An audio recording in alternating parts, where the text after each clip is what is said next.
Ano na naman ang ginawa mo? Malakas na sampal ang lumapat sa pisngi ng dalaga. Naramdaman niya agad ang paghapdi nun, pero hindi siya agad nakapag-react. Pa, I didn't do it! Nakita naman niya sa peripheral vision niya ang adopted sister niyang nakangisi at kunwaring hawak ang nasasaktan na braso. Anong gusto mong palabasin? Na itinulak ni Rhea ang sarili niya sa hagdan? At sinaktan niya ang sarili niya? Nag-iisip ka ba talaga, Natalie? Kitang-kita niya ang galit sa mga mata ng ama, maging ang kanyang ina na ngayon ay pinapatahan ng buwisit niyang adopted sister. Pero hindi ko naman po ginawa. Ang mahinang pagsagot niya hindi na natuloy pa. Dahil anong saysay ng katwiran niya kung hindi siya pakikinggan ng mga magulang niya. Mas lumakas pa ang pag-iyak ni Rhea na para bang minanakit sa kanya ng matindi. Kitang-kita niya kung paano yakapin ng kanyang ina at marahang hinaplos ng likuran nito. Napakawalang puso mong babae. Anong kasalanan ni Rhea sa'yo? At ba't mo siya tinulak? Patuloy na galit na sigaw ng kanyang ama, habang tila hindi ito titigil sa pagsigaw. Hindi ko na pinapakailaman ang paglabas-labas mo sa gabi. You think I did not know, huh? You spent hours drinking and whatever you're doing. Napalanok na lang si Natalie, habang pinipilit ang sariling wag na lang magsalita. Ilang beses na ba siyang nagtangka na ipagtanggol ang sarili? Ilang beses na rin siyang nanahimik dahil alam niyang wala siyang laban. Laging kakampi ng adopted sister niya ang kanyang mga magulang. Kailan pa ba nagbago yun? Kailan pa ba niya naramdaman na parang hindi na siya bahagi ng kanilang pamilya? Siguro, mula nang dumating si Rhea sa buhay nila. Naloloho ka na yata, Natalie. Isang malakas pang sampal ang binigay ng ama sa kanya. Sa pagkakataong ito, napakapit na siya sa dingding para lang manatili sa pagkakatayo. Pakiramdam niya lalong sumisikip ang dibdib niya. Hindi lang dahil sa sakit ng pisikal na pananakit sa kanya, dahil na rin sa matinding sakit ng kanyang kalooban. I'm sorry po. Yun na lang ang kanyang nasabi kahit di niya alam kung ba't siya humihingi ng tawad. Kahit kailan, hindi naman siya pinanigan ng mga magulang niya. Hindi naman siya binigyan ng pagkakataon na ipagtanggol ang kanyang sarili. Walang sabi-sabi, umalis siya sa harapan ng mga ito at mabilis na tinakbo ang hagdan paakyat sa kwarto. Kailangan niya makalayo kahit saglit lang. Ramdam niya ang pamamaga ng kanyang pisngi. Pero hindi niya na yun ininda. Mas masakit pa ang pakiramdam na hindi siya kailanman minahal ng mga dapat sana'y magiging pamilya niya. Nang makapasok sa kanyang kwarto, agad siyang humiga sa kama. Mahigpit na niyakap ang kanyang sarili. Ang mundo niya sa loob ng bahay ay tila impyerno. Wala siyang ibang mapuntahan. Walang ibang masandalan. Hindi ko na kaya. Mahinang bulong niya sa sarili. Napuno na siya ng galit, puot, at matinding hinanakit. Kung wala nang nagmamahal sa kanya dito, marahil panahon na para umalis. Maya-maya, nakarinig siya ng pagkatok mula sa kanyang pinto. Hindi niya yun sinilip, hindi niya yun pinansin. Sa halip, mas sinubsob niya pa ang mukha sa unan. Iha, ang Yaya Dolores ito. Nang marinig niya ang pamilyar na boses, saka lang siya tumayo para buksan ang pinto. Nang tuluyan niya na yung buksan, bumungad sa kanya ang matanda na may dalang tray ng isang ice bag at may lamang juice pa doon. Nauna siyang bumalik sa kama at naupo doon. Habang pinagmamasdan niya ang matanda na inilalapag sa study table ang tray, napangiti siya ng tipid. Pagpasensyahan mo na lang ang mga magulang mo, Natalie. Anito bago ibinigay sa kanya ang ice bag. Alam ko namang hindi mo kayang saktan si Rhea. Mas kilala kita kesa sa kahit sino pa sa kanila. Ako nagpalaki sa'yo. Tinanggap niya naman yun bago ilapat sa kanyang pisngi. Ano pa nga ba magagawa ko, Yaya? All my efforts got wasted.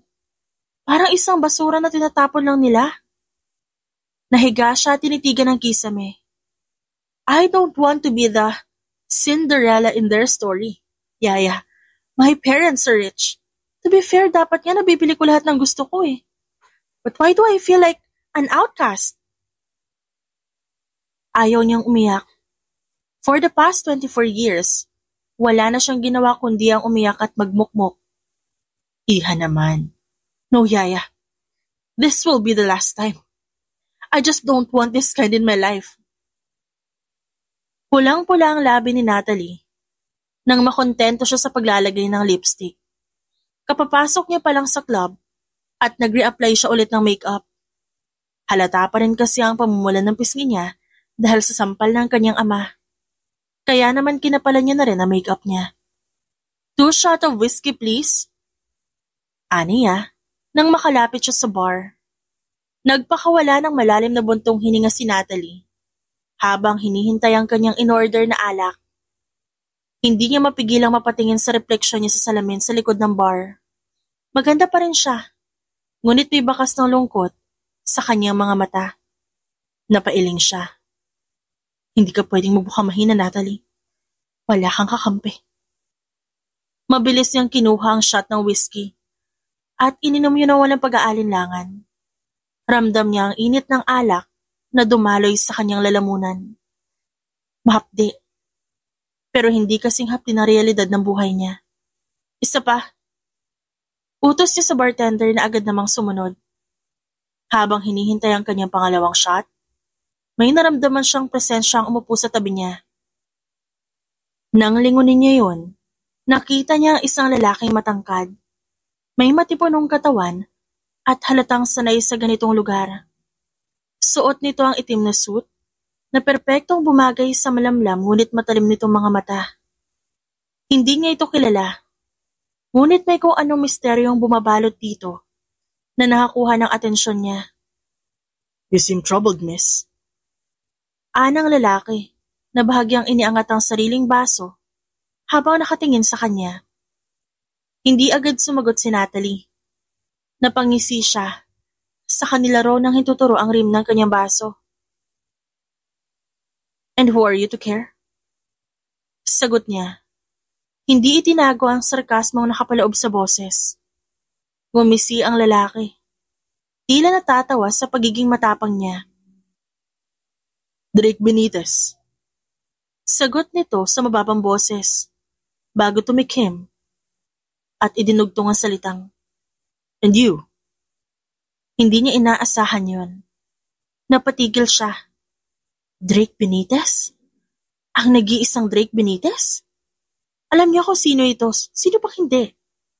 Isa ito sa pinakamakapangyarihang tao sa syudad. Ang kinatatakutang mafia boss. Marami ang hindi nagtatangkang banggitin ang pangalan nito nang walang paggalang o takot. Ngunit sa kabila ng pagiging delikado ng presensya nito, may kung ano humahatak kay Natalie na wag umalis. Natalie. Hindi niya binigay ang buong pangalan. Alam niyang walang silbi ang pagsisinungaling sa harap na isang taong tulad nito. Natalie. Inulit ni Drake ang pangalan niya. Tila tinatandaan yon. A beautiful name. For a beautiful woman. Napangisi siya at kinuha ang pangalawang shot ng whiskey bago ininom to. Flattery won't get you anywhere, Mr. Benitez. Umiling si Drake habang natatawa. You don't seem like the type who gets easily flustered. Because I'm not. Mabilis niyang sagot. At kung iniisip mo, isa lang ako sa babaeng naghahanap ng mapaglilibangan, mali ka. Tumango naman ang binata, habang tinititigan siya na para bang binabasa ang bawat galaw niya. Interesting. Maya-maya pa dumating ang isang lalaki na naka-black leather jacket. May hawak na phone at bumulong kay Drake. Mabilis namang nagpalit na ekspresyon si Drake. Mula sa kaswal na interes patungo sa isang seryosong aura. Tumango ito sa lalaki na dumating bago bumaling ulit kay Natalie. A pleasure meeting you, Natalie. Tumayo ito ngunit bago ito tuluyang lumayo, may inilagay ito sa kanyang palad. Isang business card. Call me when you're ready to make your life more interesting.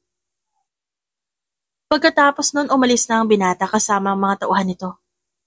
Naiwan si Natalie na nakatingin sa maliit na card sa kanyang palad. What the hell just happened? Pinulot niya ang business card. Na-aksidente niyang naibagsak at sinipat to. Simpleng disenyo lang. Itim na may embossed na gintong pangalan at contact number ni Drake. Wala siyang idea kung ba't niya kinuha yon. Pero may kung anong pwersang nagtulak sa kanya upang ilagay yon sa maliit niyang bag. Huminga siya ng malalim at nilingon ang paligid.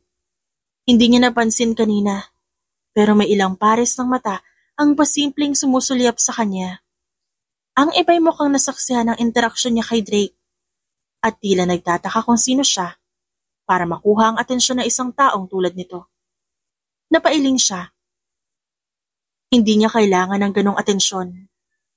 Agad niyang tinungga ang huling patak ng whiskey bago tumayo sa upuan.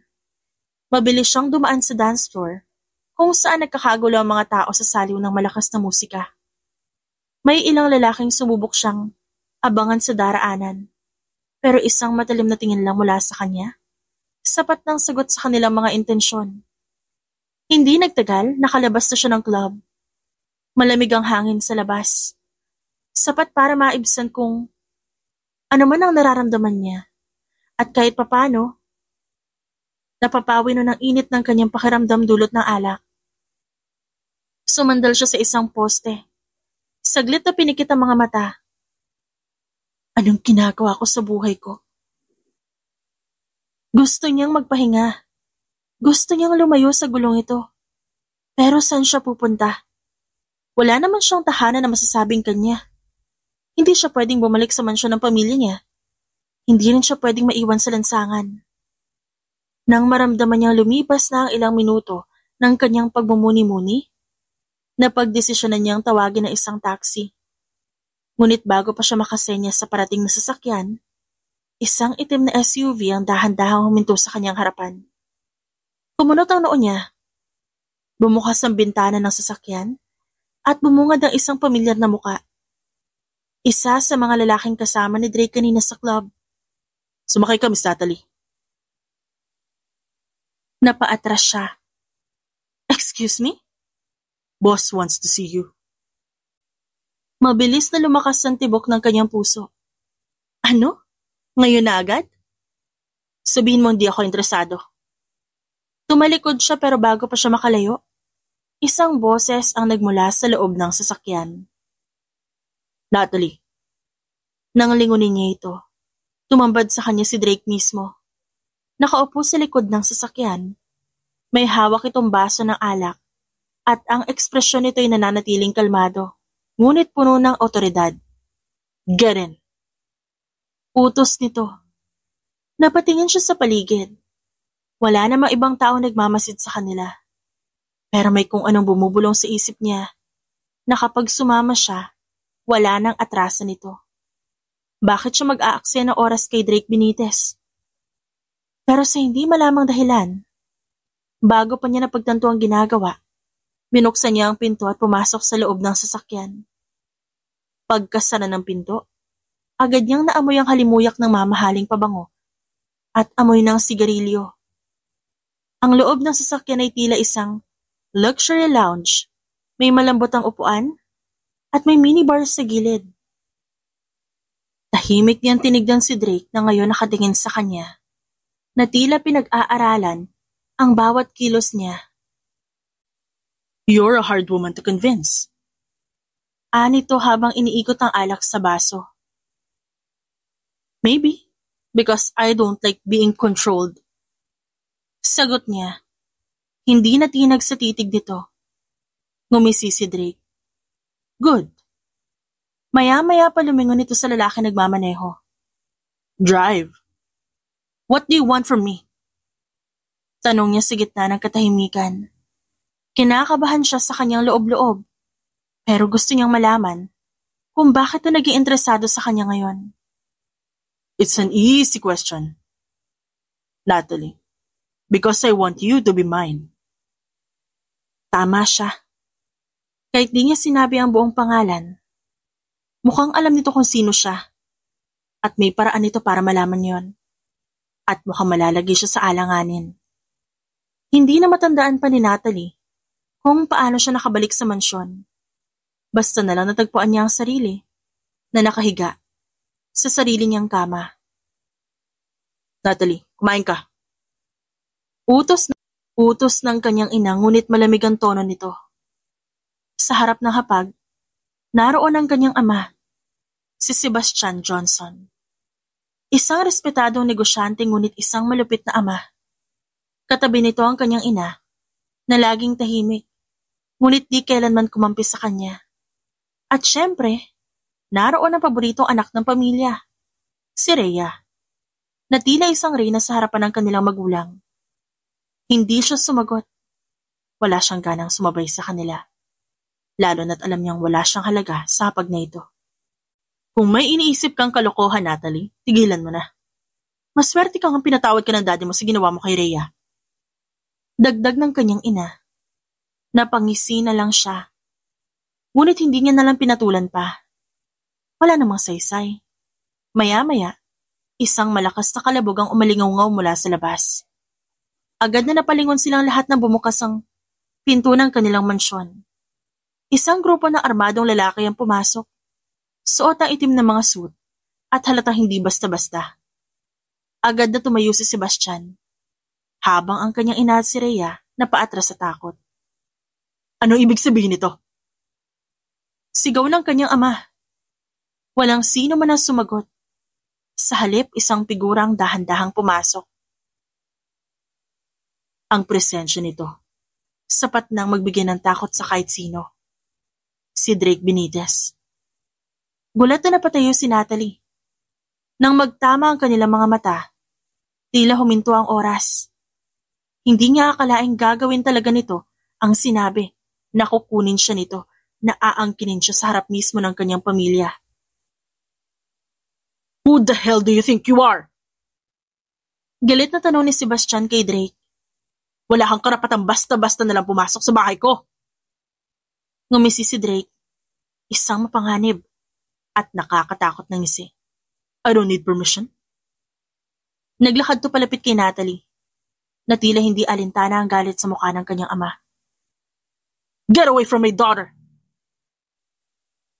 Matalim na tumingin ang binata sa matandang lalaki. Daughter? Inulit nito ang salita. Puno ng panunuya ang tinig. Now that's funny. Sa pagkakaalam ko, matagal mo nang itinuring na alipin ang babaeng to. Napasinghap ang kanyang ina. Si Rhea naman mukhang hindi makapaniwala sa pangyayari. Natalie. Tawag ni Drake, mas malumanay ang tono nito nang bumaling sa kanya. It's time to go. Nanginginig ang katawan niya. Hindi dahil sa takot, kundi dahil sa pinaghalong emosyon, gulat, kaba, at isang matinding pagnanais na sumama sa lalaking to. Natalie, don't you dare! Pananakot ng kanyang ama ngunit hindi siya natinag. Sa unang pagkakataon sa kanyang buhay, may isang taong dumating para sa kanya. Bumuntong hininga siya bago naglakad palapit kay Drake. Natalie! Sigaw ng kanyang ama ngunit hindi siya lumingon. Pagtapat niya kay Drake, marahan na inabot ito ang kanyang kamay at masuyong hinawakan yon. She's mine now. Malamig na usal ng binata bago iginiya si Natalie palabas. Hindi pa tayo tapos, Benitez. Banta ng kanyang ama kay Drake. Muli naman itong nilingon ng binata. At sa isang iglap, inilabas nito ang baril mula sa loob ng coat nito at tinutok yon kay Sebastian. Napatigil ang lahat. I can end this now, old man. Anito sa malalim na boses. Pero bibigyan kita ng pagkakataon. Huwag mo nang subukang hanapin siya. Nanlaki ang mga mata ni Natalie. Hindi siya makapaniwala sa nakikita niya. Pero sa loob-loob niya, alam niyang si Drake Benitez to. Hindi ito nagbibiro. Ilang segundo ang lumipas bago ibinaba ni Drake ang baril. Saka muling hinawakan ang kamay niya at iginiya siya palabas. Tahimik ang buong sasakyan. Para bang walang balak ang kahit sino na sirain yon. Nakatitig si Natalie sa labas ng bintana, habang hindi pa rin makapaniwala sa nangyari. You're quiet. Komento ni Drake na hindi inaalis ang titig sa kanya. Bahagya siyang lumingon dito. You really did that? Tumango si Drake sa kamarahang hinawakan ng kanyang baba upang igiya ang mukha niya paharap sa kanya. I told you, didn't I? You're mine now. May kung anong init na dumaloy sa katawan ni Natalie. Hindi niya alam kung dapat ba siya matakot o matuwa sa sinabi nito. Pero isang bagay ang sigurado niya mula sa araw na to. Hindi na siya kailanman magiging alipin ng kahit na sino. Dahil pag-aari na siya ng isang mapanganib na lalaki sa syudad. Tahimik si Natalie habang pinagmamastan ang madilim na kalangitan sa labas ng bintana. Hindi pa rin siya makapaniwala sa nangyari. Iniwan niya na ang impyernong bahay na matagal niyang pinagdusahan. Hindi na siya alipin ng pamilya niya. Pero ano siya ngayon? Napatingin siya kay Drake, na kalmado lang na nakasandal sa upuan habang iniikot ang whiskey sa sariling baso. Ang lalaking ito ang nagligtas sa kanya. Pero hindi ito nagbibiro kanina. You're mine now. Kahit hindi nito sabihin, ramdam ni Natalie na hindi lang basta pagliligtas ang ginawa nito. Inangkin siya nito. At wala siyang ibang pagpipilian kundi tanggapin ang katotohanan yon. Anong iniisip mo? Tanong ng binata na hindi inaalis ang tingin sa kanya. Napakurap-kurap siya. Wala. Tumingin ito sa baso ng alak bago dahan-dahang nilagok yon. You don't like someone who has nothing on her mind. Huminga ng malalim si Natalie bago nagsalita. Saan mo ako dadalhin? Sa halip na sumagot, tumingin lang si Drake sa driver. Faster. Kaya naman, bumilis talaga ang takbo ng sasakyan. Tinignan naman ng dalaga si Drake ng diretsyo. Hindi mo sinagot ang tanong ko. Ngumiti lang ito sa kanya. Sa lugar kung saan walang makakapanakit sa'yo. Nagtagpo ang kanilang mga mata. At sa sandaling yon, alam ni Natalie, wala na siyang kawala. Pagkalipas ng halos 30 minuto, huminto sila sa harap ng isang napakalaking mansyon sa gitna ng isang pribadong estate. Mas malaki ito kesa sa mansyon ng pamilya niya. Ngunit hindi ito mukhang tahanan ng isang tipikal na mayamang negosyante. Ito ay tila isang fortress. Napapalibutan ng mataas na bakod. May mga security cameras. May mga armadong bantay sa paligid. Ito ang tahanan ni Drake Benitez. Bumukas ang pinto ng sasakyan at bumaba si Drake bago inilahad ang kamay kay Natalie. Nag-alinlangan siya saglit. Pero sa huli inabot niya yun. Nang mahawakan siya ng binata, hindi nito binitawan ang kanyang kamay hanggang sa makapasok sila sa loob ng mansyon. Pagdating sa loob, mas lalong humanga si Natalie. Malawak ang interior, moderno ang disenyo, ngunit may bahid ng panglalaking aesthetic, mga dark-colored furniture, minimalist na ilaw, at mamahaling artwork sa bawat sulok. Welcome home. Malamig ngunit may diin na sabi ni Drake habang tinatapunan siya ng sulyap. Napasinghap ang dalaga. Home? Ngumiti si Drake sa kalumapit sa kanya. Sa bawat hakbang nito, tila nararamdaman niya ang bigat ng presensya nito. Hanggang sa halos magdikit na ang kanilang katawan. Simula ngayon dito ka natitira. Sa ilalim ng proteksyon ko. Napalunok siya sa sinabi nito. Naramdaman niya ang mabilis na tibok ng kanyang puso. At kung ayaw ko? Ngumiti sa kanya si Drake. Wala kang choice. Naramdaman niya ang dahan-dahang paghawak nito sa kanyang baba, bago iniangat ang kanyang muka, upang mas lalong magtama ang kanilang mga mata. Iniligtas kita mula sa impyerno. Anito sa malalim na tinig, at hindi ko hahayaang bumalik ka pa doon. May kung anong mainit na sensasyon ang gumapang sa katawan ni Natalie. Hindi niya alam kung takot ba ito o ibang klaseng emosyon na hindi pa niya nararanasan noon. Ako lang may karapatan sa iyo ngayon, Natalie. Pusang napapikit ang dalaga. Nang maramdaman ang hinlalaki ni Drake na dumaan sa kanyang pisngi. Isang banayad ngunit mariing haplos. Tila binubura ang anumang bakas ng sakit na ginawa ng pamilya niya sa kanya. At wala nang ibang makakaangkin sa'yo kundi ako. Napalunok siya. Alam niyang wala siyang laban kay Drake. Alam niyang hindi ito titigil hanggat hindi niya ito tinatanggap. Kaya sa halip na lumaban, marahan siyang tumungo. Good girl. Bulong ni Drake bago siya hinalikan sa noo. Ang init ng labi nito ay nag-iwan ng bakas sa kanyang balat. Isang tanda na simula ngayon, siya ay sa lalaki na. At wala na siyang magagawa kundi tanggapin yon. Dito ang magiging kwarto mo. Ani Drake habang binubuksan ang pinto ng isang maluwag na silid. Napasinghap si Natalie na makita ang loob. Hindi ito basta-bastang guest room. Mukha ito ang silid ng isang reyna.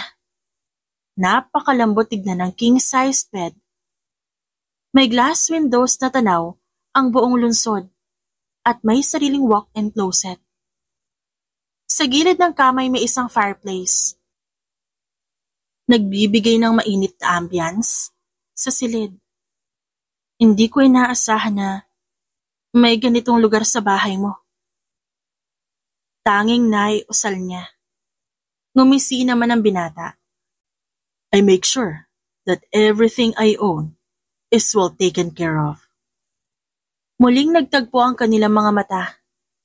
Alam niyang hindi lang basta kwarto ang ibinigay sa kanya ni Drake. Hinawakan nito ang kanyang baba at hinila siya palapit. You belong here now, Natalie. Sa akin. Gusto niyang tumutol. Gusto niyang sabihin na hindi siya pag-aari ng kahit sino. Pero paano niya masasabi yon? Kanina lang, pinatunayan ni Drake na kaya niya itong gawin. Kahit anong paraan gagawin ito para makuha siya. You should rest. Simula ngayon wala naman nanakit sa'yo. Ako nang bahala sa'yo. Marahan siyang tumango. Hindi niya maipaliwanag ang nararamdaman niya. May takot, may kaba, may bahagyang kapanatagan sa boses ni Drake. Good. Anang binata bago siya iniwan sa loob ng kwarto. Nang marinig niyang nagsara ang pinto, doon pa lang siya huminga ng malalim. Ngunit hindi siya makatulog.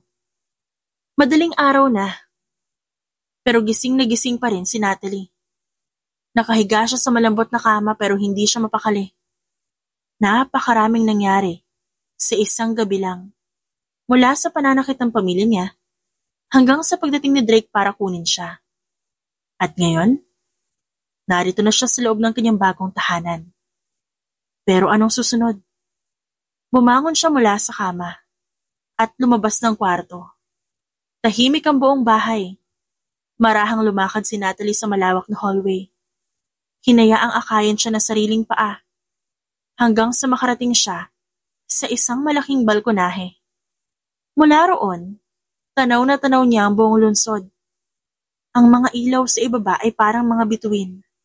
Nagkikistapan sa dilim ng gabi. Can't sleep? Nagulat siya nang marinig ang lalim ng boses ng binata. Lumingon siya at nakita ito nakatayo, malapit sa isang mesa. May hawak na baso ng alak. Hindi niya napansin ang presensya nito kanina. Sorry hindi ko sinasadyang gambalain ka. Hindi naman. That's fine. Sagot ni Drake bago nilagok ang alak. Pinanood siya nito habang ang mga mata nito tila nagbabasa sa bawat emosyon niya. Nangangapa ka pa rin, hindi ba? Tumango siya. Masyado pang bago ang lahat. Dahan-dahang lumapit sa kanya ang binata.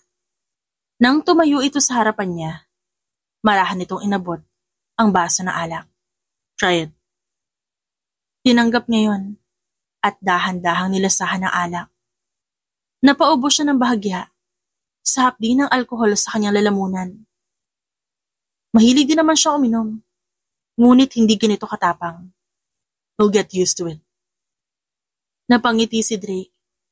Tinignan niya ito ng diretsyo.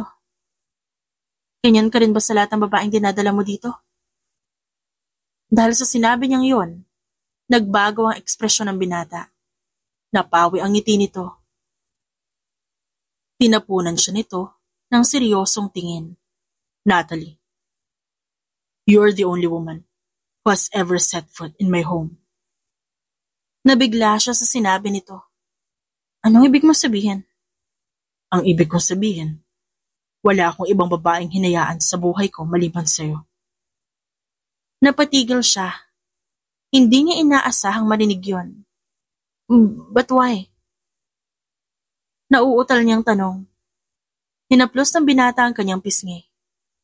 Marahan, ngunit mariin. Dahil ikaw lang ang babaeng gusto kong angkinin, Natalie. Napalunok siya. Ito na naman ang binata. Mas lumalim ang titig ni Drake. At bago pa siya makapagsalita, naramdaman niyang marahan siyang hinila nito palapit. At doon, sa ilalim na liwanag ng buwan, tinataka ni Drake ang kanilang kasunduan sa isang halik. Isang halik na nagpapatunay na simula ng gabing to, tuluyan ang naging kanya, ang babae. Masakit ang katawan ni Natalie nang dahan-dahan siya magmulat ng mata. Ang malamlam na liwanag ng umaga, pumapasok sa malalaking bintana ng silid, na tila nagpaparamdam sa kanya na ibang mundo na ang kanyang ginagalawan ngayon. Saglit niyang tinakpan ng kamay ang kanyang mata, bago unti-unting bumangon. Hinayaan niyang bumalik sa kanyang isipan ang lahat na nangyari kagabi. Ang pagsundo ni Drake sa kanya, ang matinding deklarasyon nito na pag-aari na siya, at ang halik na nag-iwan ng marka sa kanyang buong pagkatao. Napahawak siya sa kanyang labi, na para bang nararamdaman pa rin ang init na halik ni Drake. Paulit-ulit na pumapasok sa kanyang isipan ang sinabi ng lalaki nung gabing yon. Napapikit siya ng mariin. Ano ba talaga magiging buhay niya sa poder ni Drake? Naisip niya ang pamilya niyang walang pagmamahal na binigay sa kanya. Hindi siya hinanap ng kanyang ina. Walang lumaban para sa kanya. At ngayon, nasa ilalim siya ng pangangalaga ng isang lalaking may kapangyarihang baguhin ang takbo ng kanyang buhay. Pero kaya ba niyang tanggapin to ng buo? Naputol ang kanyang pag-iisip nang bumukas ang pinto. Pumasok si Drake. Matikas pa rin. Nasuot nito ang itim na dress shirt na may bahagyang nakabukas sa harapan, kaya kita ang matipunong dibdib nito. Ang isang kamay nito nasa bulsa, habang ang isa naman may hawak na tasa ng kape. Good morning. Bati nito habang nakamasid sa kanya. Mabilis niyang inayos ang sarili. Kahit pa hindi niya maintindihan kung bakit parang nahiya siya sa presensya nito. Good morning. Aniya at iniwas ang tingin. Lumapit si Drake at inaabot sa kanya ang tasa ng kape. Drink this. Kinuha niya yon at uminom ng dahan-dahan. Ang init ng kape ay tila nagpapakalma sa kanya naguguluhang isipan. Anong plano mo sa akin? Diretsong tanong niya matapos ibaba ang tasa sa bedside table. Tumayo ang binata sa harapan niya habang nakatingin ng malalim. Na tila sinusuri kung paano nito sasagutin ang tanong niya. Sa tingin mo? Drake. Bumuntong hininga siya at pilit kinakalma ang sarili. Sinabi mong pag-aari mo na ako. Pero ano ba ibig sabihin nun? Tumahimik ito sandali. Bago lumapit palalo, inabot nito ang kanyang baba at marahang hinaplos ang kanyang pisngi. Ibig sabihin, ako lang ang magdedesisyon kung anong mangyayari sa'yo, kung saan ka pupunta, kung sinong lalapit sa'yo. Ibig sabihin, wala nang sino makakasakit sa'yo nang hindi dumadaan sa akin. Napasinghap si Natalie sa sinserong salita nito. At ibig sabihin, ako lang ang lalaking hahayaan mong lumapit sa'yo. Napalunok siya. Ramdam niya ang lalim ng ibig nitong sabihin. At hindi niya alam kung paano yun tatanggapin. Pero hindi kita pipilitin. Alam kong bago pa lang sa'yo ang lahat ng to. Kaya bibigyan kita ng oras. Nagulat siya sa sinabi nito. Talaga? Hindi niya napigilang itanong. Tumango si Drake. Yes. Pero hindi ibig sabihin nun, hindi mo nasusundin ang mga patakaran ko. Anong mga patakaran? Umupo sa kanyang tabi ang binata. Kaya halos magdikit na naman ang kanilang katawan. Una, hindi ka na babalik sa pamilya mo. Wala nang komunikasyon. Sila nagpahirap sa'yo at di ko hahayaang bumalik ka sa kanila. Tumango si Natalie. Wala naman talaga siyang balak bumalik doon. Pangalawa, hindi ka pwedeng umalis ng bahay na to na hindi ko alam. Wala ka pang alam sa mundong ginagalawan ko, Natalie. Maraming gustong bumangga sa akin. At maaaring ikaw ang target nila para makuha ko. May kung anong kilabot ang gumapang sa katawan niya. Alam niyang hindi ordinaryong lalaki si Drake. Pero ngayon lang talaga siya kinabahan sa ideyang nakapasok siya sa buhay nito. At pangatlo, ako lang ang may hawak ng desisyon kung kailan kita bibitawan. Napasinghap siya. Ibig sabihin di mo ako bibigyan ng kalayaang umalis? Mahina niyang tanong. Ngumiti si Drake. Isang ngiting may bahid ng panunukso, ngunit may halong seryosong intensyon. Bakit mo gugusto yung umalis? Kung sa akin mo matatagpuan ang kapayapaan. Hindi siya nakasagot.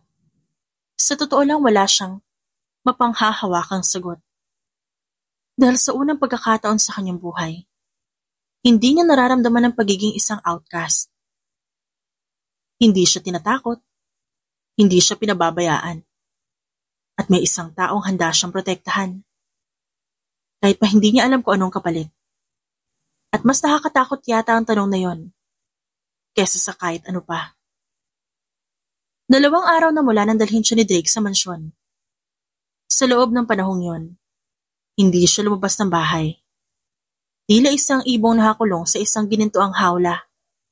Isang hawlang hindi niya alam kung nais niyang takasan o yakapin. Totoo, malayo ito sa impyernong tahanan ng mga Johnson. Wala nang sampal, mga pangiinsulto o pamamaliit. Pero hindi rin ibig sabihin na ganap niyang nauunawaan ang mundo ni Drake. Alam niyang isa ito makapangyarihang mafia boss. Pero hanggang saan ang kapangyarihan nito? Ano ang tunay na dahilan kung ba't siya nito dinala dito? Ang mga tanong na ito paulit-ulit na gumugulo sa isip niya habang nakaupo siya sa malawak na hardin ng mansyon. Enjoying the fresh air? Napalingon siya at nakita si Drake na papalapit. Suot nito ang paborito nitong itim na long sleeve shirt na may bahagyang nakabukas sa itaas. Ipinari sa isang dark slacks at itim na sapatos. Tila ba ang buong presensya nito nagpapalabas ng otoridad at kapangyarihan? Hindi ko alam kung paano ko ito i-enjoyan. Pakaramdam ko nakakulong ako dito. Diretsong sagot niya. Hindi niya inasahan ang munting ngiti na lumabas sa labi ng binata. Gusto mo lumabas? Napakunot noo siya. Pwede ba? Gusto mo? Hindi siya agad nakasagot. Alam niyang may dahilan kung ba't sinabi ni Drake na hindi siya pwedeng umalis nang walang pahintulot nito. Pero sa kabila nun gusto niya makita ang labas, ang mundo, sa ilalim ng kapangyarihan ni Drake. Oo. Then, get ready. Hindi makapaniwala si Natalie na nasa loob siya ngayon na isang mamahaling itim na sports car habang binabaybay nila ang daan. Hindi niya alam kung saan siya dadalhin ni Drake, pero hindi niya rin magawang tanungin. Ang presensya ng lalaki masyadong tahimik, pero may dalang otoridad, kaya hindi na lang siya nag-usisa. Anong nararamdaman mo? Tanong nito habang nakatingin sa kalsada. Napalingon siya dito. Ha? Kanina ka pa nakatingin sa labas. Para kang isang ibon na ngayon lang nakalipad mula sa kulungan. Nito, may bahagyang amusement sa tono ng boses. Ganun nga yung pakaramdam ko. Niya. Tumangutang ang binata. Good. Because starting today, you're going to learn how to fly. What do you mean? Hindi sumagot si Drake. Sa halip, pinaandar nito ang kotse. Papasok sa isang private establishment. Isang high-end shopping district na halatang hindi basta-basta ang pupasok. Naglakad sila papasok sa isang butik at agad silang sinalubong ng isang babae. Mr. Benitez, welcome. Anong may paglilingkod namin sa inyo? Isang tingin lang mula kay Drake at tumayo ang babae ng mastuwid. I want her to have everything she needs. Nagulat si Natalie. Drake, hindi ba naman kailangan? Hindi ito tungkol sa gusto ko. It's about what you deserve. Napasinghap siya. Hindi niya alam kung paano tatanggapin ang ideya na may isang taong handang ibigay sa kanya ang lahat ng gusto niya nang walang pag-aalinlangan. Pick anything you want. Sabi ng binata bago ito naupo sa isang leather couch sa tabi habang nakatitig sa kanya. Nag-aalangan siyang gumalaw. Noon lahat ng gamit niya luma na o pinaglumaan ng kapatid niya. Hindi siya ang tipo ng babaeng nasanay na mamili ng kung anong gusto niya. Pero ngayon heto siya. Pinalilibutan ng mamahaling damit, sapatos, at accessories. Lahat nasa harapan niya. Sa huli na pabuntong hininga siya at nagsimulang pumili ng ilang damit. Hindi niya alam kung anong mas nakakailang. Ang mag-shopping o ang titig na binibigay ni Drake habang ginagawa niya ito. Matapos ang halos isang oras na pamimili, bumalik siya sa binata na hindi man lang gumalaw sa kinauupuan nito. Tapos na ako. Niya. Tumayo ang binata at tumingin sa pinamili niya. That's all? Oo, sapat na to. Hindi sumagot si Drake. Sa halip, naglabas ito ng card mula sa bulsa at inabot sa babae sa counter. Add more. Nanlaki ang kanyang mga mata. What? Napangiti ng bahagya si Drake na halatang naaaliw sa reaksyon niya. You're mine now, Natalie. Hindi ako papayag na hindi kita nakikitang magsuot ng mga bagay na nararapat sa'yo. Wala siyang nagawa kundi mapabuntong hininga. At hindi niya alam kung dapat ba siyang matuwa o lalong kabahan. Matapos ang shopping, dinala siya ni Drake sa isang pribadong restaurant na halatang pangmayaman din. Nakaupo sila ngayon sa isang table sa VIP section malayo sa ibang tao. Habang naghihintay sila ng pagkain, hindi maiwasan ni Natalie na tanungin ito. Drake, bakit mo ginagawa to? Ano ibig mong sabihin? Tanong ni Drake habang nakataas ang isang kilay. Alam ko sinabi mong pag-aari mo na ako, pero ba't mo ginagawa lahat ng to para sa akin? Hindi ba sapat na inilayo mo na ako sa pamilya ko? Bakit mo pa ako pinapaulanan ng ganito? Dahil gusto kong makita kang matutunang mahalin ang sarili mo. Dahil sa naging sagot nito natigilan siya. Hindi niya inaasahan ang sagot na yon. Nakita niya ang seryosong titig ni Drake. Walang kahit anong bakas ng biro. Bata ka pa lang. Tinuruan ka ng hindi maging mahalaga. Ngayon, gusto kong turuan kang hindi yung totoo. Naramdaman niya ang pag-iinit ng kanyang mata, pero hindi siya umiyak. Sa unang pagkakataon, may isang taong nagsasabi sa kanya na may halaga siya. At yon ang mas nakakatakot sa lahat. Isang linggo na ang lumipas mula nang kunin siya ni Drake mula sa impyerno niyang tahanan. Sa loob ng panahong iyon, unti-unti niyang natutunan kung paano gumalaw sa bagong mundo na kanyang ginagalawan. Ang mundo ni Drake Benitez. Walang araw na lumipas na hindi niya nararamdaman ang presensya ng lalaki. Kahit hindi ito palaging nasa tabi niya, alam niyang palaging may mga matang nagbabantay sa kanya. Alam niya kung anong dapat ang gagawin niya. At sa bawat pagdaan ng araw, mas lalong lumalalim ang misteryo sa pagitan nilang dalawa. Natalie. Napapitlag siya mula sa pagbabasa ng libro. Nang marinig ang malamig na boses ni Drake, napatingin siya dito. Nakasandal ito sa gilid ng pinto ng kanyang silid. Nakapamulsa at nakatitig sa kanya. May pupuntahan tayo.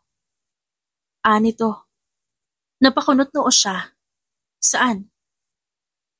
Isang party. Gusto ko ipakilala ka. Napasinghap siya. Ipakilala? Kanino? Sa mga taong kailangan malaman kung sino ka. Sagot ni Drake.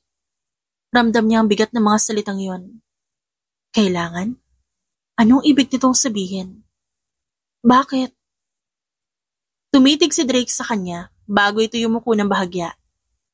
Inilapit ang mukha nito sa kanya. Dahil hindi ko gustong may kahit sino na mag-isip na maaari ka nilang kunin mula sa akin. Napalunok siya. Sa bawat araw na lumilipas, nagiging mas malinaw sa kanya ang katotohanan. Na si Drake Benitez, hindi tumatanggap ng pagtanggi. At ngayong siya na ay pag-aari nito. Walang sino man ang pwedeng umagaw sa kanya. Sa harap ng isang full-length mirror, hindi pa rin makapaniwala si Natalie sa refleksyong nakikita niya. Nakasuot siya ng isang eleganteng itim na gown na hapit sa kanyang katawan at bumabagay sa kanyang maputing kutis. Ang kanyang buhok ay inayos sa isang classic updo na nagbibigay din sa kanyang leeg at balikat. Ang bahagyang makeup sa kanyang muka nagpalutang sa kanyang natural na ganda. Hindi niya maintindihan kung kailan siya huling nagbihis ng ganito. Hindi siya sanay sa ganitong kasuotan. Hindi siya sanay sa atensyon. Pero alam niya ngayong gabi, walang ibang magagawa siya kundi tanggapin yon. Napalingon siya nang marinig niyang tinawag siya ni Drake. Nakatayo ito sa pintuan ng silid. Nakasuot ng isang itim na suit na perpektong bumagay sa matipunong katawan nito.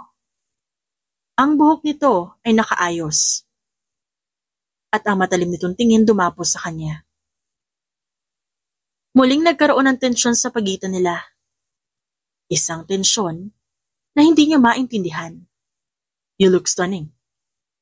Malamig ngunit may halong paghanga na bulong ni Drake habang lumalapit sa kanya. Napayuko siya ng bahagya na tila hindi sanay sa papuri. Nasa harap niya na ito ngayon, masyadong malapit, kaya nararamdaman niya ang init ng katawan nito. Marahang inabot ni Drake ang kanyang baba, at inangat yon. Pinilit siyang tumingin sa mata nito. Walang ibang may karapatang tumingin sa iyo ngayong gabi kundi ako. Napalanok siya at tumango. Hindi niya alam kung dapat ba siyang kabahan sa paraan ng pananalita ni Drake. Pero wala na siyang saysay kung lalaban pa. Pagpasok nila sa engrandeng ballroom, agad niyang naramdaman ang bigat ng mga matang nakatingin sa kanila. Ang mga bisita puro makapangyarihang tao, mga politiko, negosyante, at mga taong hindi ordinaryo. Lahat, tila may bahid ng lihim at misteryo. Huwag kang bibitaw sa tabi ko. Tumango siya at hinigpitan ng pagkakahawak sa braso nito. Sa bawat hakbang nila, nararamdaman niya ang tensyon sa paligid. Maraming tao ang tila nag-uusap tungkol sa kanya. Maraming mata ang sumusuri sa kanya. At higit sa lahat, maraming mata ang takot na nakatingin sa binatang kasama niya. Drake Benitez. Isang lalaking may edad ang lumapit sa kanila. May kasamang 2 bodyguard. Hindi mo naman pinaalam sa amin na may bago kang kasama. Ramdam ni Natalie ang pagsusuri nito. Ngumiti si Drake, ngunit malamig. Now you know. Tila may espesyal kang tinitignan sa kanya. Nakangiting sabi ng matanda. Hindi nagdalawang isip ang binata na inilagay nito ang kamay sa bewang niya at hinila siya palapit. She's mine. Kaya naman, napasinghap ang babae. Ang buong silid ay tahimik. Alam niyang mula sa sandaling ito, hindi na siya basta isang estranghero. Kilala na siya ng mga tao bilang babae ni Drake Benitez. Hindi niya alam kung ikatutuwa niya ba yon o ikakatakot. Matapos sa nakakabinging katahimikan sa loob ng ballroom, dahan-dahang bumalik ang ingay ng bulungan ng mga bisita. Ang ilan, halatang nagugulat sa tahasang deklarasyon ni Drake, habang ang iba naman ay nagkibit balikat na para bang wala na sila magagawa dito. Ngunit isang bagay ay sigurado.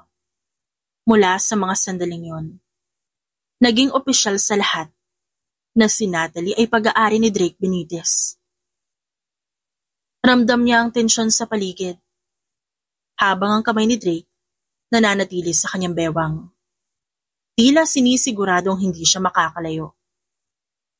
At sa gitna ng lahat ng iyon, may isang pares ng malamig na mata na katutok sa kanya. Mr. Benitez, hindi ko inaasang may bago kang pinagkakainteresan. Napalingon si Natalie sa boses na yon. Isang lalaki ang lumapit sa kanila. Matangkad, makisig, at may mapanuring titig.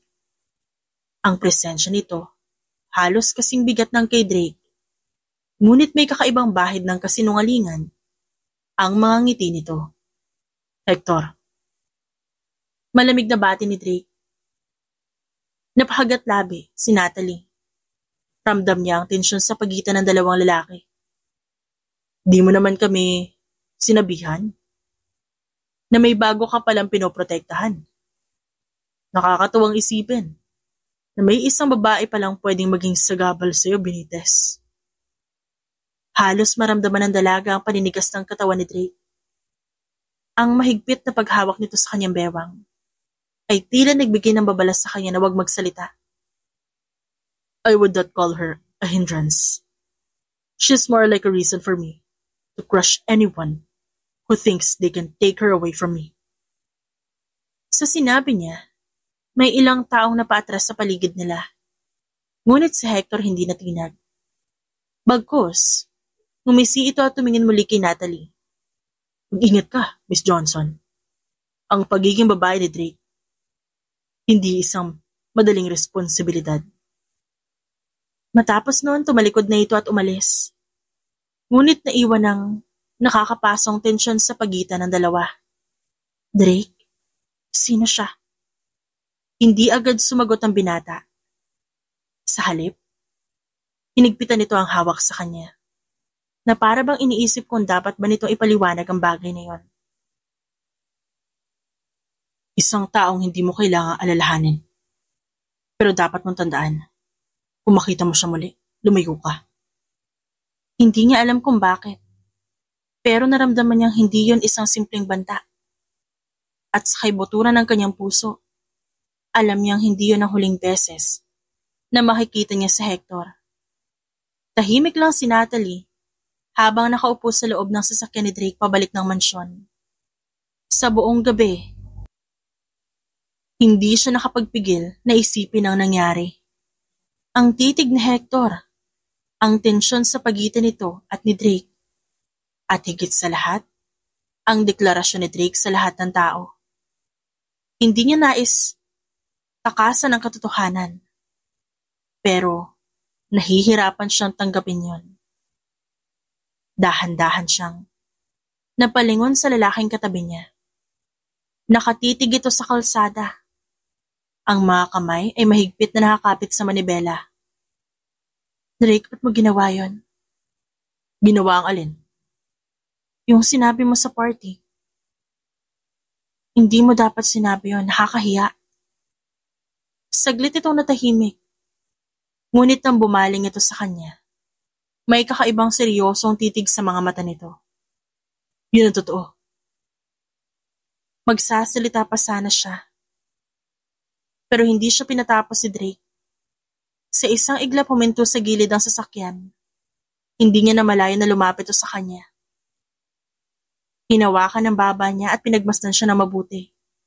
Natalie, sinabi ko na sa'yo, hindi kita papayagang mawala sa akin. Ramdam niya ang panginginig ng kanyang katawan sa paraan ng pagsasalita nito. Sa mundong to, kapag di mo inangkin ang isang bagay, may ibang kukuha. At di ko hahayaang mangyari yun sa'yo. Halos hindi siya makahinga. Dahil sa titig na yon, sa mga salitang yon, alam niyang hindi na siya kailanman makakatakas kay Drake. Pagkarating nila sa mansyon, agad na bumaba si Natalie na hindi man lang lumilingon kay Drake. Alam niyang sumusunod dito sa kanya, ngunit hindi niya magawang harapin to matapos na nangyari sa loob ng kotse. Ang puso niya, hindi pa rin bumabalik sa tamang ritmo. Lalo na't ramdam pa rin niya ang init ng mga titig ni Drake sa kanyang balat. Pagkapasok niya sa kanyang kwarto, agad niyang isinara ang pinto at napasandal dito. Huminga siya ng malalim, habang pilit pinapakalma ang kanyang sarili. Ngunit ilang segundo lang ang lumipas nang bumukas ang pinto. Dahilan para mapaatras siya. Si Drake. Hindi na ito nag-abalang kumatok basta nalang pumasok at sinara ang pinto sa likuran. Natalie. Mababa ang tono ng boses nito. Napaatras siya. Anong ginagawa mo? Nanginginig ang boses niya. Ngunit di niya maintindihan kung dahil ba yun sa kaba o sa ibang bagay na gumugulo sa kanyang isipan. Tinitigan lang siya ng binata. Ang mga mata nito ay nag-aalab sa matinding emosyon. Marahan itong hinawakan ng kanyang baba at hinaplos ang kanyang pisngi. Bakit ka lumalayo? I'm not. Pilit niyang iniwas ang tingin pero hindi siya pinayagan nito. Hindi ka ba natatakot sa akin? Bulong nito habang ang mainit na hininga dumampi sa kanyang balat. Napasinghap siya. Napapikit ng maramdaman ng pagdapo ng labi ni Drake sa kanyang noo. Isang marahang halik. Banayad. Ngunit nag-iwan ng matinding epekto sa kanya. Hindi. Sagot niya. Ngunit halos hindi niya marinig ang sarili. Napangiti si Drake. Ngunit halatang pinipigilan nito ang sarili. Good. Bago niya maramdaman ang paggapang ng labi nito pababa sa kanyang pisngi. Napapitlag siya. Ngunit hindi niya ito tinulak. Dahan-dahan. Na marahang parang tinutukso. Hinahalikan ni Drake ang gilid ng kanyang panga. Pababa sa kanyang liig. Drake. Halos hindi niya na makontrol ang sariling tinik. Nararamdaman niya ang matipunong kamay nito na marahang dumapos sa kanyang bewang. Hinihigpitan ng hawak na tila sinasabi sa kanya na hindi na siya makakatakas. Pero hindi niya alam kung gusto pa ba niyang makatakas.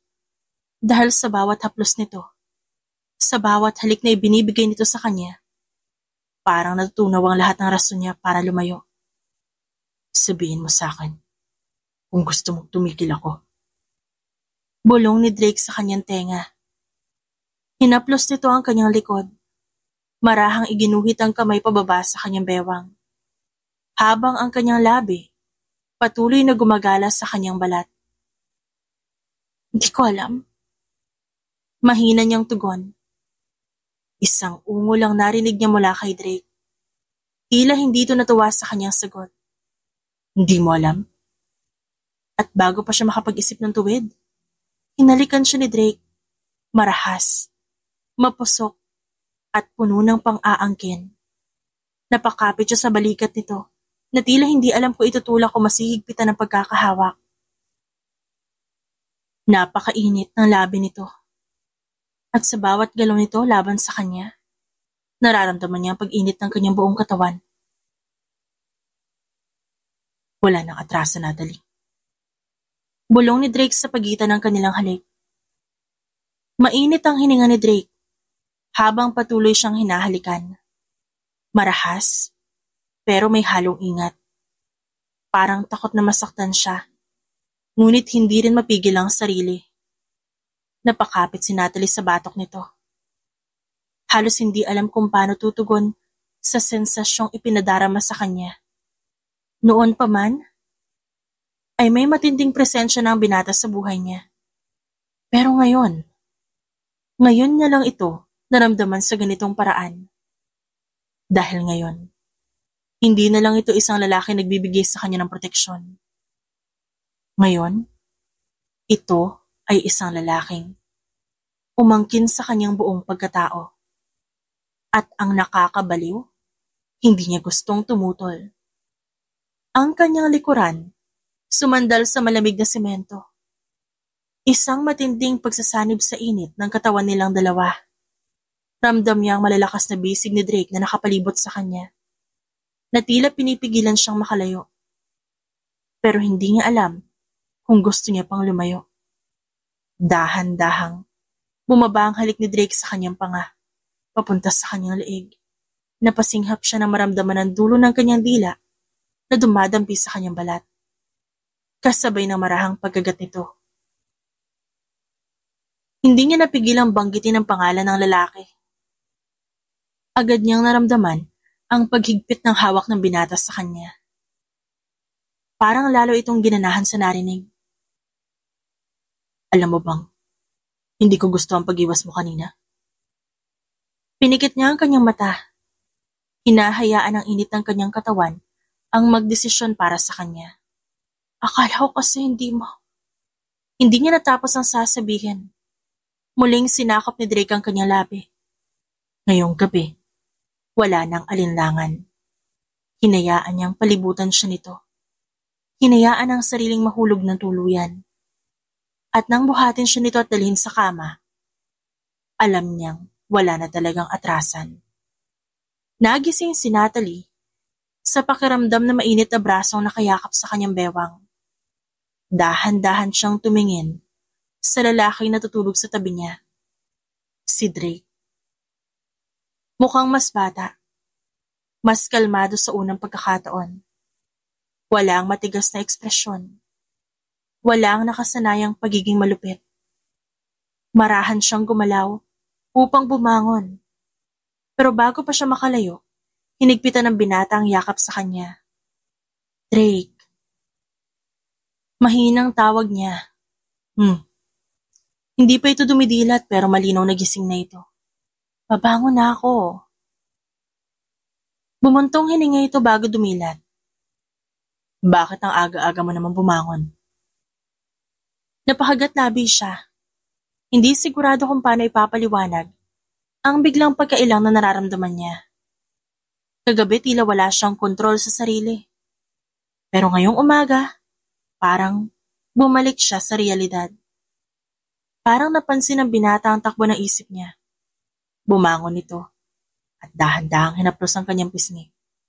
Natalie, huwag mong isipin na isang pagkakamali ang nangyari kagabi. Wala na akong balak pang bitawan ka. Ang mga mata nito puno ng kasiguraduhan. At sa titig na yon, sa paraan ng pagsasalita nito, alam niyang totoo ang sinasabi nito. Alam niyang sa kanyang pagising ngayong umaga, opisyal na siyang pag-aari ng isang mafia boss.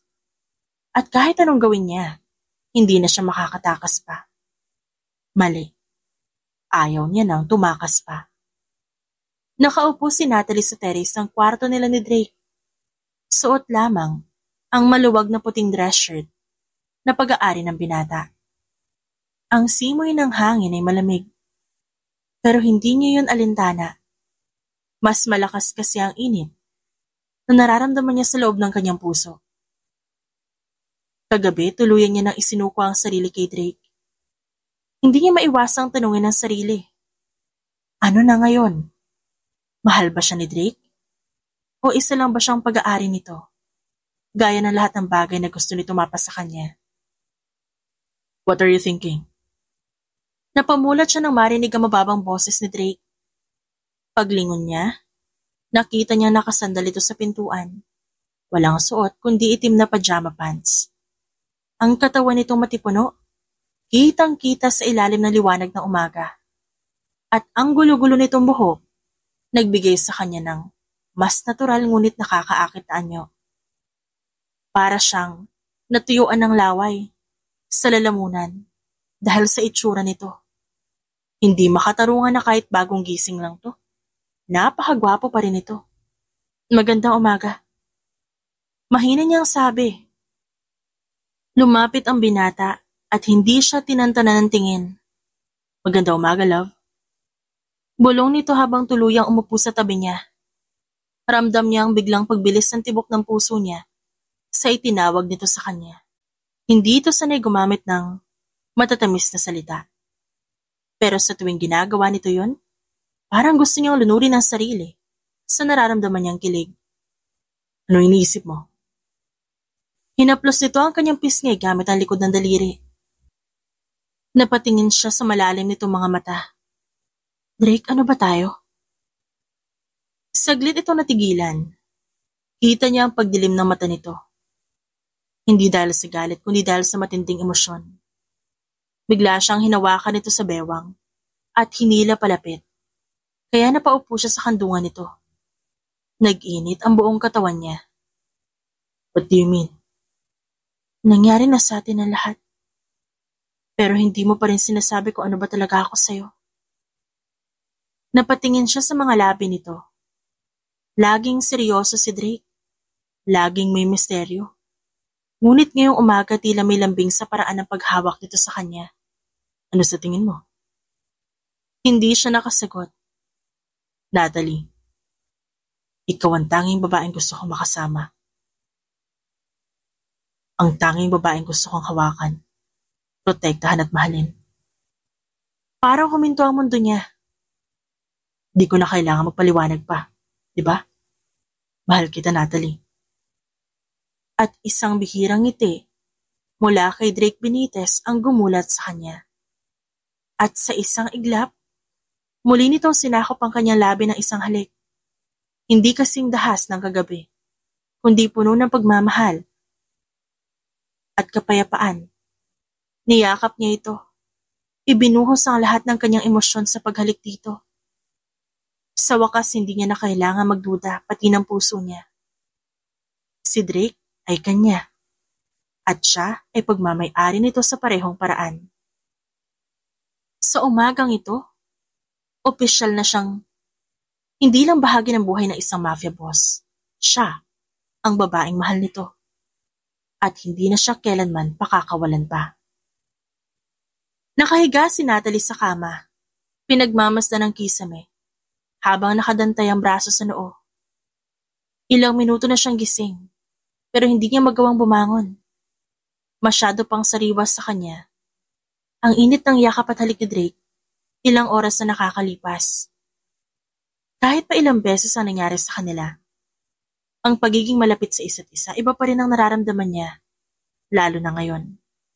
Mas matindi, mas totoo.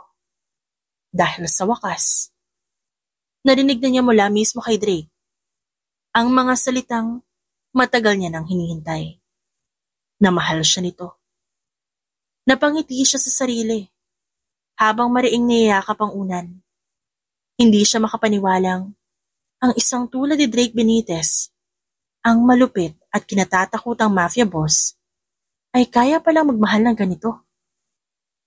Napalingon siya sa tabi niya. Wala na si Drake sa kama. Ang init ng pwesto nito, bahagya pang natitira. Senyales na hindi pa ito matagal na bumangon. Bago pa mas tumalim ang iniisip niya, bumukas ang pinto. Napatayo siya ng bahagya at doon niya nakita si Drake na may dalang tray ng pagkain. Nakasuot pa rin ito ng pajama pants. Habang walang saplot pang itaas. Bahagyang basa ang buhok nito halatang bagong ligo. Naglakad to palapit sa kanya. At sa bawat akbang, tila mas lalong bumibilis ang tibok ng kanyang puso. Good morning again, baby. Nag-iwas siya ng tingin at napahagat labi. Paano siya magiging kalmado kung ganito ang itsura ni Drake sa umaga?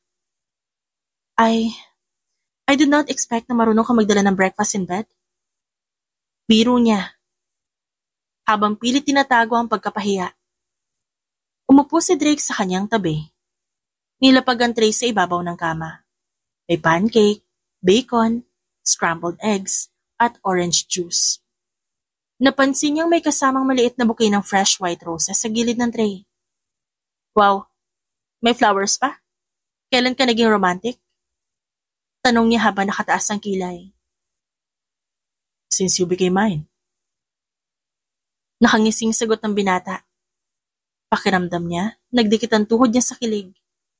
Hindi niya maiwasang titigan nito habang inaabot ang tinidor at hinati ang pancake para sa kanya. Seryoso, Drake. Hindi ko in-expect na magiging ganito ka. Tulad ng? Tanong nito habang inaabot sa kanya ang tinidor na may tinusok na piraso ng pancake. Napatingin siya sa pagkain at sa kanya. He was feeding her. Parang bigla siyang natuyuan ng lalamunan. Wala lang. Sabi niya, pilit na iniiwasan ng titig nito habang isinubo ang pancake. Pero masarap to ah. Ikaw ba nagluto? Ngumisi si Drake. Maybe. Nagpatuloy silang kumain. At sa buong oras na yon, hindi inalis si Drake ang tingin kay Natalie. Matapos ang agahan, sumandal si Natalie sa headboard ng kama. Nakatingin sa bintana kung saan sumisinig ang umagang araw. Nararamdaman niya ang presensya ng binata sa tabi niya. Hanggang sa bigla itong gumalaw at hinila siya palapit dito. Nagulat siya nang maramdaman ang init ng katawan nito sa likod niya. Drake! Shh! Bulong nito sa kanyang tenga habang mas sinigpitan pa ang yakap. Napalunok siya. Ang mainit na hininga ni Drake dumadampi sa kanyang leeg. At ang matitikas na bisig nito nakabalot sa kanyang katawan. Hindi siya gumalaw. Hinayaan lamang ang sarili na maramdaman ang tibok ng puso nito sa kanyang likuran. Ito ang gusto kong umaga. Gusto kong magising na ganito palagi. Ikaw ang katabi ko. Napalunok siya. Hindi siya sanay na marinig si Drake na ganito ka-vocal sa nararamdaman nito. Lalo na ngayong marahan itong hinahaplos ang kanyang braso. Gamit ang malalapad nitong palad. Permanente na ba to? Tanong niya. Anong permanente? Ang tayo. Muli siyang hinarap ni Drake. Pinasandal siya sa headboard at inipit ang kanyang katawan. Napapikit siya sa lagkit ng titig nito. Wala na akong balak pakawalan ka, Natalie. Kaya oo, permanente na tayo. Muli siyang hinalikan ni Drake. Puno ng lambing at pangako. Tahimik na nakatayo si Natalie sa balcony ng penthouse si Drake. Nakatingin sa kumikislap na ilaw ng lunsod sa ilalim ng gabi. Ang hangin ay malamig, ngunit hindi ngayon alintana. Mas mainit ang pakiramdam niya sa loob ng kanyang puso. Matapos ang nangyari sa kanila, lahat-lahat, hindi niya aakalain na mararanasan niya ang ganitong kapayapaan. Narinig niya ang mahihinang yapak mula sa likuran. Ilang saglit nang naramdaman niya ang malalakas na bisig ni Drake na yumakap sa kanya.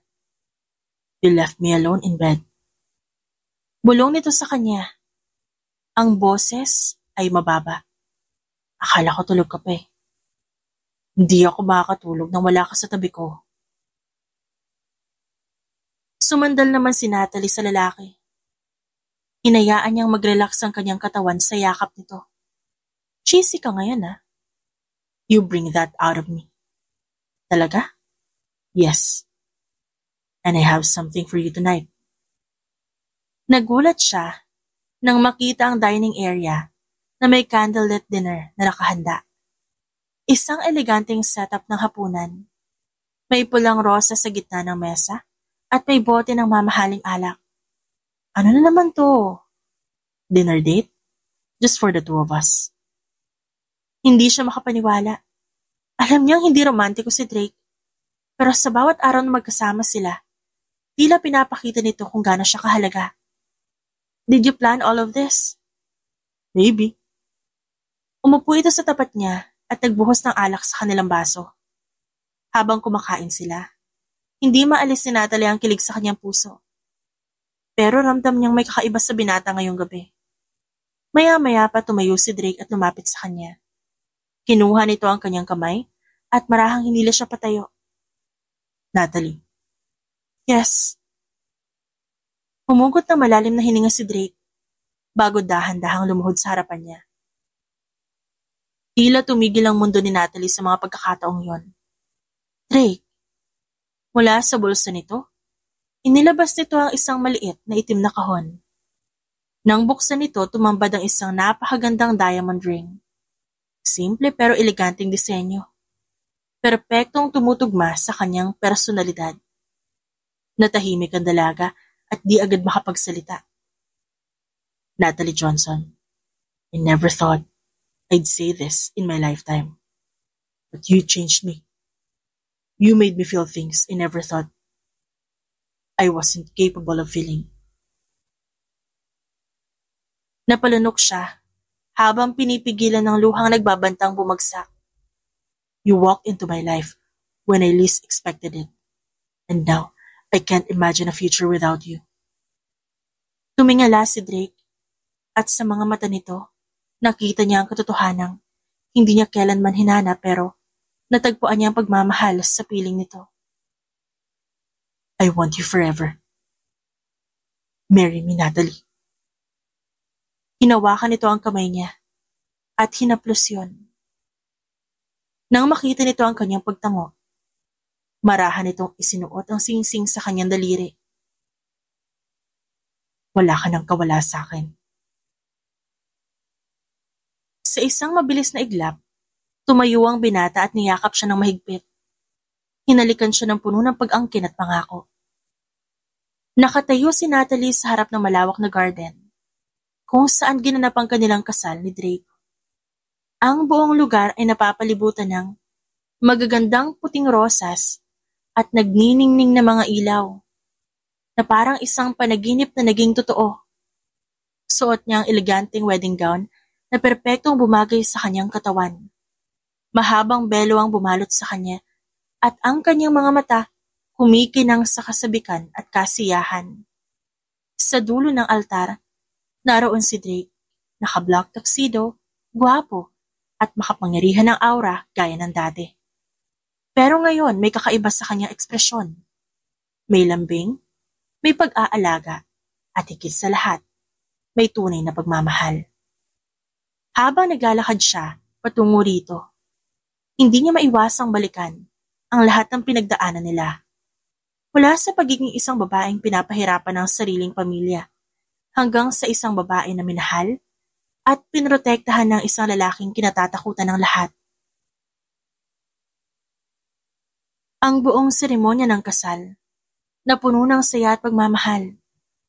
Nang dumating ang oras ng kanilang panunumpa, hindi mapigilan ni Natalie ang mapaluha.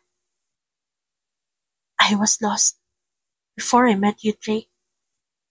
I never thought I would find a home in a man who was feared by the world. But you gave me a place where I belong. You gave me love when I thought I was unworthy of it. Now, I vow to love you, to stand beside you, and to be your partner in this life and the next. Malalim na huminga ang lalaki bago nagsalita. I never imagined my life standing here in front of the woman who changed everything in my life. Natalie, you walked into my world like a storm, and now I can't imagine my life without you. You are my peace, my strength, my everything, and I vow to protect you, love you, and cherish you for as long as I live. Nang idiniklara sila mag-asawa, mabilis na hinila siya ni Drake. Sa isang mainit at mapasok na halik, na tila ba pinapakita sa buong mundo kung gaano siya nito kamahal. Habang nasa gitna ng pagsasayaw, sa ilalim ng kumikislap na ilaw, bumulong si Drake sa kanyang tenga. Are you ready for forever, Mrs. Benitez? Ngumiti si Natalie habang masuyong hinahawakan ang mukha nito at hinalikan to na marahan. Forever sounds perfect. She was a mess before. Pero nang makilala niya ang lalaking to, nagbago ang lahat. Sino nga ba naman ang makakaisip na ang kapayapaan matatagpuan niya sa bisig ng isang mafia boss, ang kanyang asawa na si Drake Benitez. The end. It's shoutout time! Shoutout kina Dolores Solino, Mocha, Flor Di Humo, Presbyteros Rose, Josephine Daryagan, Sapphire, Carol Johnson, Helen Canete, Loli Nitura, Teresa Bully, Teresita Del Rosario, Marlene Cagado, Josefina Rubio, Maria Fe, Blanca Flor at Bella Snell. Maraming salamat po sa inyong lahat.